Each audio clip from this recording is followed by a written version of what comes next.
প্রিয় দিনী ভাই বোনেরা, আসসালামু আলাইকুম ওরহমতুল্লাহি ওবরাকাতু। আজকের ভিডিওতে আমি আপনাদেরকে দেখাচ্ছি ঢাকা শাপলা চত্বরের সৌন্দর্য। ঢাকা শাপলা চত্বরের সৌন্দর্য নিজে উপভোগ করলাম এবং আপনাদেরকেও উপভোগ করার সুযোগ করে দেওয়ার জন্য ভিডিওটি শেয়ার করলাম। তো ভিডিও দেখার পাশাপাশি আসুন আমরা জেনে নিই সূরা আহজাবের ৩৫ নম্বর আয়াতে আল্লাহ তাআলা আমাদেরকে কী হুকুম দিয়েছেন। সূরা আহজাবের ৩৫ নম্বর আয়াতে মহান আল্লাহ তাআলা ইরশাদ ফরমান, নিশ্চয়ই মুসলমান পুরুষ, মুসলমান নারী, ঈমানদার পুরুষ, ঈমানদার নারী, অনুগত পুরুষ, অনুগত নারী, সত্যবাদী পুরুষ ও সত্যবাদী নারী, ধৈর্যশীল পুরুষ ও ধৈর্যশীল নারী, বিনীত পুরুষ ও বিনীত নারী, দানশীল পুরুষ ও দানশীল নারী, রোজা পালনকারী পুরুষ ও রোজা পালনকারী নারী, যৌনাঙ্গ হেফাজতকারী পুরুষ ও যৌনাঙ্গ হেফাজতকারী নারী, আল্লাহর অধিক জিকিরকারী পুরুষ ও জিকিরকারী নারী, তাদের জন্য আল্লাহ প্রস্তুত করে রেখেছেন ক্ষমা ও মহা পুরস্কার। আলহামদুলিল্লাহ।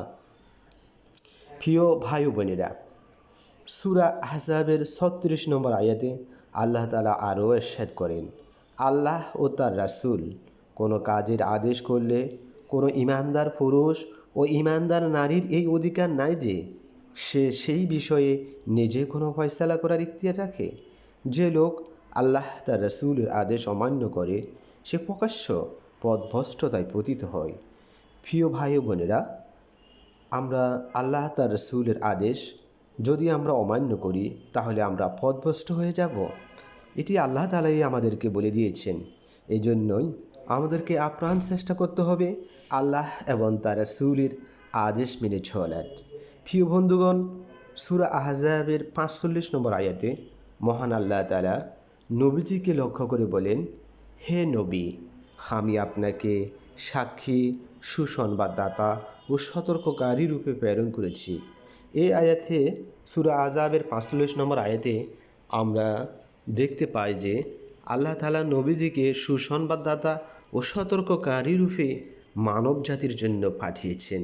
তাই তিনি আজীবন মানব জাতিকে সত্যর কথা বলেছেন, সত্যর পথে চলার জন্য বলেছেন।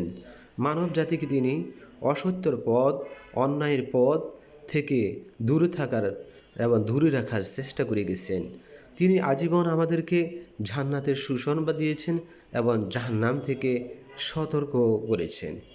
তার আজীবন প্রচেষ্টা, কষ্ট ও ক্লান্ত পরিশ্রম করে আমাদেরকে তিনি অসত্য ও অন্ধকারের পথ থেকে সত্যর পথে চলানোর জন্য